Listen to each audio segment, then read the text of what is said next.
आप सभी को जय मसीह की दोस्तों। क्या आपने कभी सोचा है कि क्यों हमारी प्रार्थनाएं कभी पूरी नहीं होती? क्यों उपवास और आंसुओं के बाद भी जीवन वहीं का वहीं रहता है? क्यों कभी कभी आशीष मिलने से ठीक पहले हम ठोकर खा जाते हैं? सत्य ये है कि समस्या परमेश्वर की शक्ति में नहीं है, वह तो सर्वशक्तिमान है।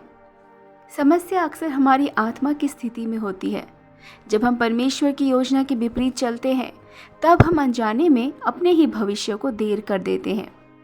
इस संसार में सबसे बड़ा संघर्ष अक्सर शैतान से नहीं, बल्कि हमारे अपने मन और इच्छा से होता है। याद रखिए, इजरायलियों ने 11 दिन की यात्रा को 40 साल बना दिया, क्योंकि उन्होंने परमेश्वर की राह का विरोध किया। यही हमारे जीवन में भी होता है।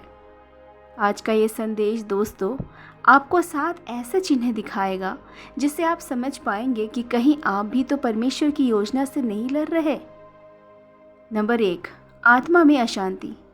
प्रिय, जब परमेश्वर आपके जीवन को दिशा दे रहा होता है तो उसका सबसे बड़ा प्रमाण है शांति।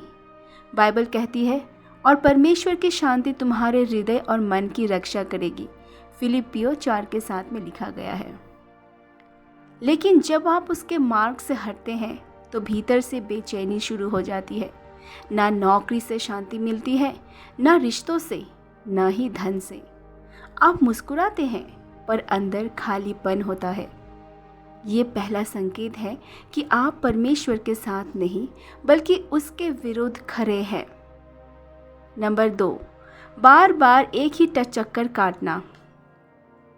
इजरायली बार बार जंगल में एक ही जगह घूमते रहे। क्या आपके जीवन में भी बार बार वही परीक्षा, वही असफलता, वही संबंधों का टूटना, वही आर्थिक संकट आ रहा है? जब हम परमेश्वर की राह को अस्वीकार करते हैं तो जीवन चक्करों में फंस जाता है। आप आगे बढ़ना चाहते हैं पर वहीं लौट आते हैं। नंबर 3, प्रार्थना में रुकावट। कभी ऐसा लगता है कि आपकी प्रार्थना सुनाई ही नहीं दे रही।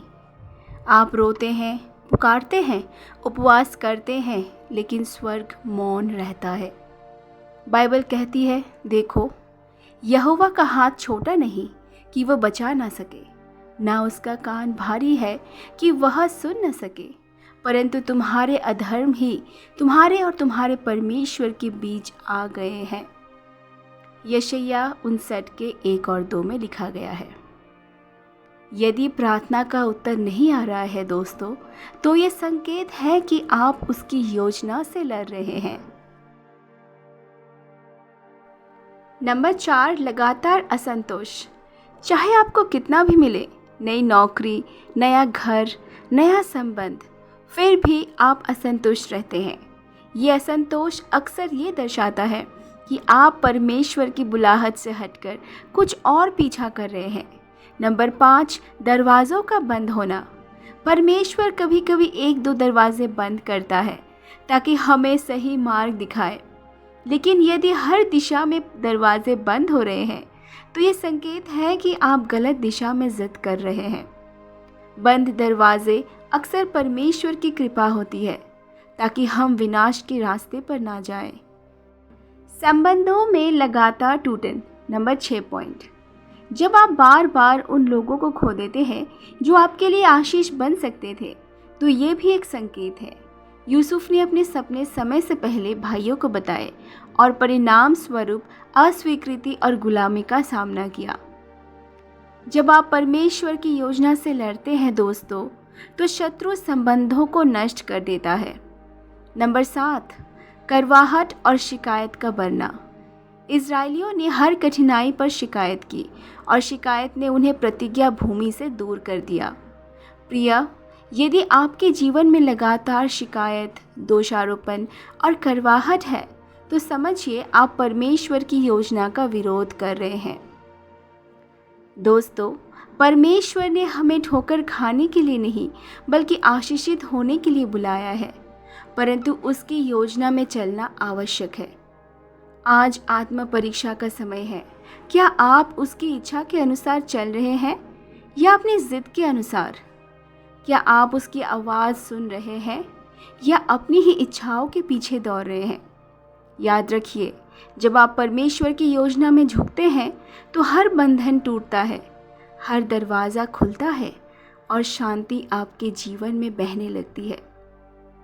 तो दोस्तों, यदि इस संदेश ने आपके हृदय को छुआ है तो इस संदेश को दूसरों के साथ साझा ज़रूर करें, ताकि वे भी परमेश्वर की योजना को समझ सके। और नीचे कमेंट्स में ज़रूर लिखें, Lord align my life with your plan, यानी प्रभु मेरा जीवन तेरी योजना के अनुसार कर। और चैनल को सब्सक्राइब ज़रूर करें और बेल आइकन का बटन दबाएं, ताकि हर नए संदेश से आप आशीषित हो। आज से ये प्रार्थना ज़रूर कीजिए कि प्रभु, मैं अब तुझसे लड़ना नहीं चाहता, मुझे तेरी योजना में चलना सिखा, मेरी इच्छा को तोड़ और मुझे अपनी इच्छा में ढाल। तब दोस्तों, आप देखेंगे कि कैसे वो असंभव को संभव में बदल देगा। तो दोस्तों, इसी के साथ आज के वचन यहीं पे समाप्त होती है।